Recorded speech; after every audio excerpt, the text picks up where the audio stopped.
Dalam tulisan Sarasin Belzec yang bertutur tentang seorang kastrato yang diibaratkan sebagai wanita, tertulis, dia seorang wanita dengan ketakutan, gagasan-gagasan yang tak masuk akal, kekhawatiran yang hanya berdasar insting, keberanian yang tanpa memperhitungkan konsekuensi, ketertarikan berlebihan akan hal-hal kecil, dan sensibilitas yang tinggi. Nah, siapa yang mengatakan itu? Apakah tokoh hero dalam cerita di belakang bayang kastrato yang tersembunyi di balik seorang wanita? Apakah Balzac sebagai individu dengan pengalaman pribadi dan filosofi seorang wanita? Apakah Balzac sebagai pengarang yang meletakkan ide sastra pada feminitas? Apakah kearifan universal, psikologi romantis? Kita tak pernah tahu, karena suatu alasan yang tepat bahwa menulis adalah proses destruksi segala sesuatu dari segala penjuru. Menulis adalah sesuatu yang netral, terdiri dari beragam ikhwal dan bias, di mana semua identitas hilang dan berganti dengan identitas baru. Begitulah kenyataannya. Segera setelah sesuatu ditulis, pengarang tak lagi berhubungan secara langsung pada realitas. Namun fenomena ini makin meluas. Dalam masyarakat etnografis, tanggung jawab dari sebuah pemaparan bukan pada seseorang, tetapi pada seorang mediator, saman, atau penghubung yang memiliki penguasaan mengagumkan atas kode narasi. Pengarang adalah sosok modern, produk masyarakat kita yang muncul dari zaman pertengahan dengan empirisme Inggris, rasionalisme Prancis, dan keyakinan personal dari gerakan reformasi yang memunculkan prestis individual dari seseorang. Dengan demikian, sangatlah logis bahwa dalam dunia sastra, seharusnya positivisme, epitome dan kulminasi ideologi kapitalis seperti ini melekat pada diri seorang pengarang. Ia masih berkuasa dalam sejarah sastra, biografi, interview, majalah, sebagaimana tingginya minat sastrawan menyatukan diri dengan karyanya melalui catatan harian dan memoir. Wajah sastra ditemukan dalam budaya sederhana berpusat secara tirani pada pengarang, pada dirinya, hidupnya, seleranya, nafsunya.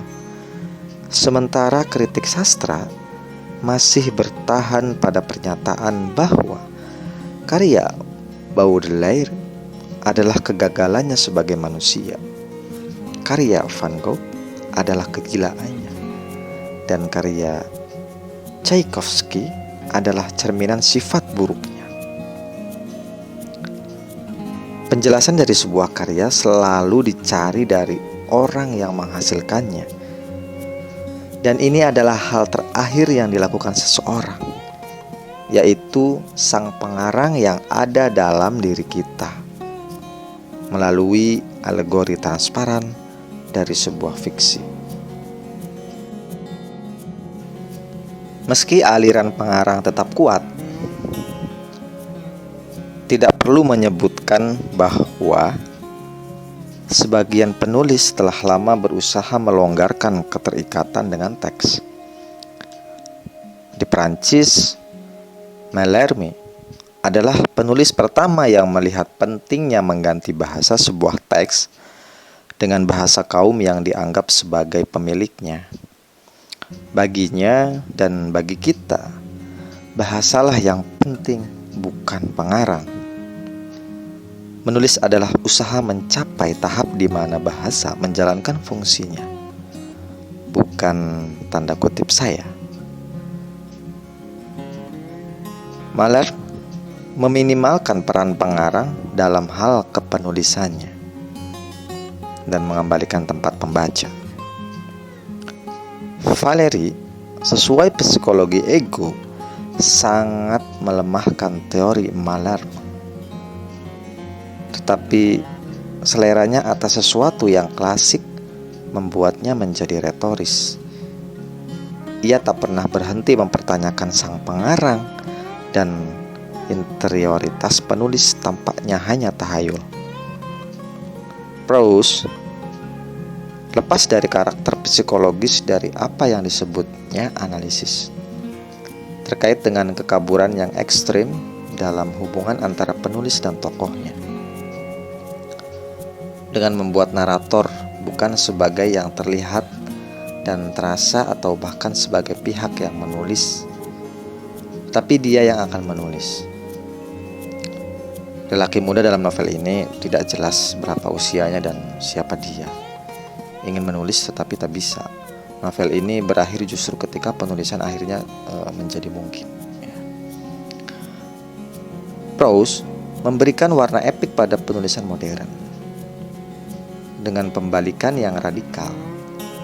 Alih-alih menempatkan hidupnya ke dalam novel sebagaimana lazim dilakukan, ia membuat hidupnya sebuah model untuk bukunya, sehingga jelas kepada kita bahwa Charlus tidak meniru Montesquieu, tetapi Montesquieu lah yang diturunkan dari Charlus dalam realitas sejarahnya yang anekdotis.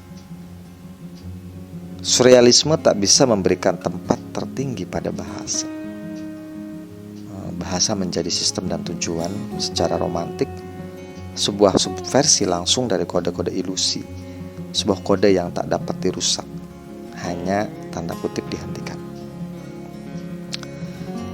Bahasa berkontribusi pada penciptaan image pengarang dengan terus-menerus menyuguhkan kekecewaan atas harapan yang diusung oleh para surrealis sebagai jolt, dengan menulis secepat mungkin apa yang tidak disadari, atau bisa dikatakan penulisan otomatis, dengan menerima prinsip dan pengalaman beberapa orang yang menulis secara bersama.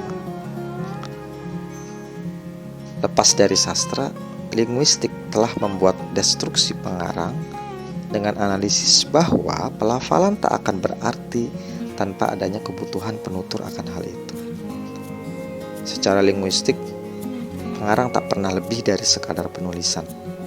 Seperti halnya kata saya tak lebih dari sekadar pelafalan kata tersebut.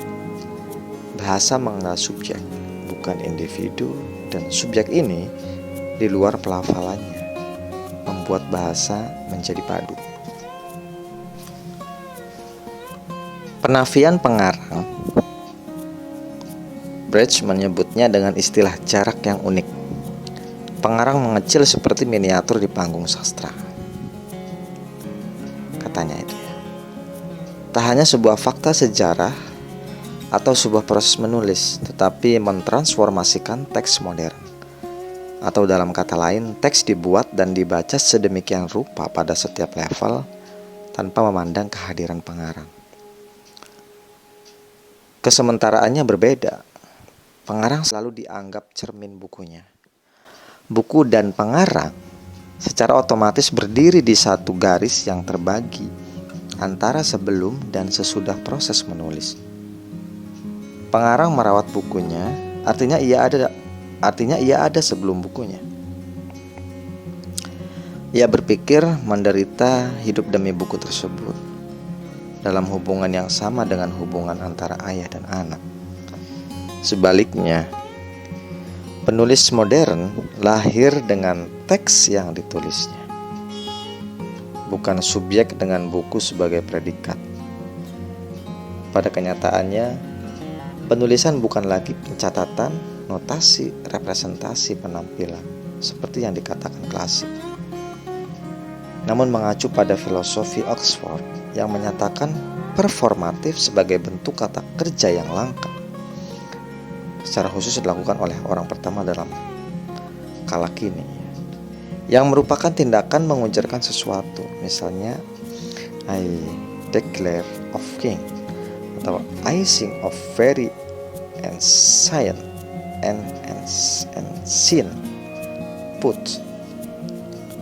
Maaf ya, agak susah baca bahasa Inggrisnya. Penulis modern tidak percaya bahwa tangannya terlalu lamban untuk pikiran atau hasrat menulis yang dimilikinya yang membuatnya harus menahan diri. Sebaliknya, tangan itu mengungkapkan gaya penulisan, bukan hanya ekspresi yang berasal dari bahasa. Kita tahu kini bahwa sebuah teks bukan hanya rangkaian kata-kata dengan satu makna yang sakral atau pesan dari Sang Maha Pengarang, tetapi sebuah ruang multidimensi yang memungkinkan beragam bentuk. Tak satu pun yang asli, yang berbaur dan berbenturan. Teks adalah sebuah kutipan yang diambil dari budaya yang tak terhitung jumlahnya. Sama halnya dengan Bovard atau Pecuchet, para peniru abadi yang sublim. Namun lucu dan kekonyolannya menunjukkan kebenaran sebuah penulisan. Penulis dapat meniru sebuah gestur.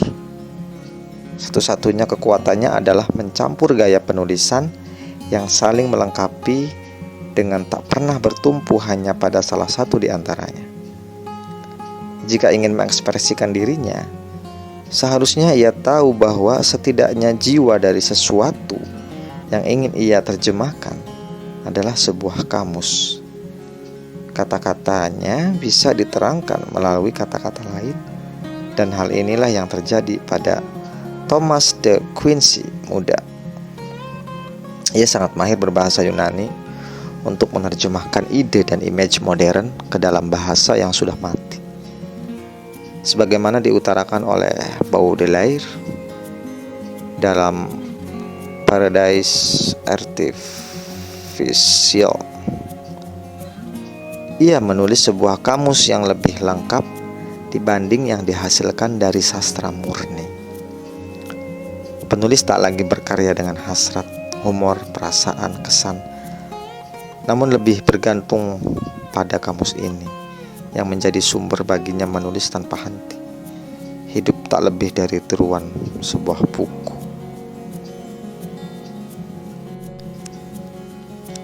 Jika pengarang sudah tak berperan, pengungkapan makna sebuah teks menjadi tak lagi berguna. Untuk menciptakan sebuah teks, pengarang membuat batas pada teks itu dan melengkapinya dengan sebuah penanda akhir. Konsepsi semacam ini sangat sesuai dengan kritik, membuatnya menguak sang pengarang. Masyarakat, sejarah, jiwa, kebebasan di balik sebuah karya. Jika demikian, teks akan mudah dijelaskan, dan ini adalah kemenangan kritik sastra. Kekuasaan pengarang dan kritik sastra sama besarnya. Demikian juga saat ini ketika peran keduanya dipertanyakan. Dalam keberadaan penulisan, segala sesuatu harus dilihat dari banyak sisi dengan struktur yang jelas. Ruang menulis harus diperluas. Menulis terus mengasah kemampuan mengungkapkan pesan. Sastra atau proses menulis tidak mengungkap sebuah rahasia makna, sebuah teks, dan dunia sebagai sebuah teks, namun membebaskan aktivitas anti-teologi. Ini adalah sebuah aktivitas yang sangat revolusioner karena menolak makna, yang artinya menolak Tuhan dan segala hukumnya. Mari kita kembali ke kalimat Balzac. Jawabannya adalah pembaca. Penelitian terkini, J.P. Vernon menunjukkan ketaksaan dari sebuah tragedi Yunani bahwa teks dirangkai dari kata-kata dengan makna ganda yang setiap tokohnya mengerti satu sama lain. Kesalahpahaman adalah sesuatu yang tragis. Namun, ada seseorang yang mengerti makna setiap kata dan mendengar tokoh yang berbicara di depannya. Seseorang ini adalah pembaca atau pendengar. Hal ini membuka keberadaan total sebuah penulisan. Sebuah teks melibatkan proses penulisan yang beragam bersumber dari banyak budaya dan memperlihatkan hubungan dari sebuah dialog dan parodi. Ada satu tempat di mana keberagaman ini berfokus dan tempat itu adalah pembaca, bukan pengarang. Pembaca adalah ruang yang membuat sebuah tulisan menjadi utuh. Kepaduan sebuah teks bukan terletak pada asal, namun pada tujuannya. Namun, tujuan ini tak bisa lagi bersifat personal. Pembaca tak punya sejarah, biografi, dan sisi psikologis. Ia hanya seseorang yang menyatukan jejak yang ia temukan dalam sebuah teks. Inilah mengapa kritik terhadap tulisan baru atas nama hipokrit kemanusiaan menjadi hak pembaca. Kritik klasik tak pernah memperhatikan pembaca. Karenanya, penulis adalah satu-satunya orang dalam dunia sastra. Kini, kita mulai membiarkan diri kita tak lagi dibodohi oleh debat kusir yang sombong dari masyarakat mengenai sesuatu yang dikesampingkan, diabaikan, dibutakan, atau dimusnahkan. Kita harus memberi ruang pada tulisan dan membuang mitos bahwa lahirnya pembaca harus dibayar dengan matinya sang pengarang.